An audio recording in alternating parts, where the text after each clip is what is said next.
নামাজের কতটুকু আগ দিয়ে যাওয়া যাবে, অর্থাৎ নামাজি ব্যক্তির কতটুকু সামনে দিয়ে যাওয়া যাবে, এটা হলো প্রশ্ন। খুব দরকারি একটা প্রশ্ন।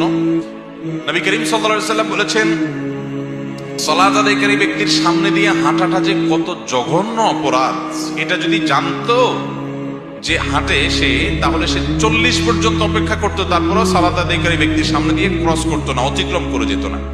এই জন্য সালাত আদায়কারী ব্যক্তির সামনে দিয়ে হাঁটতে হলে হয় তার সামনে একটা সূত্রা লাঠি বা পিলার কিছু দিয়ে না হাঁটবেন, তার বাইর দিয়া, এরিয়ার বাইরে দিয়ে হাঁটা যাবে।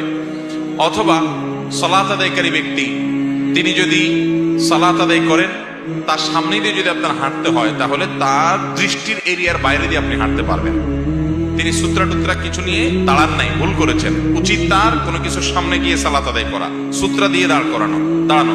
তো হঠাৎ তিনি মসজিদের এমন জায়গায় দাঁড়ায় গেছেন যে সূত্রা নাই, অথবা তিনি 1-2 রাকাত পরে এসে দাঁড়াইছেন, এখন সালাম ফিরাইছে ইমাম, তিনি তারগুলো আদায় করতেছেন, সূত্রা নেওয়ার তো সুযোগ হয় নাই।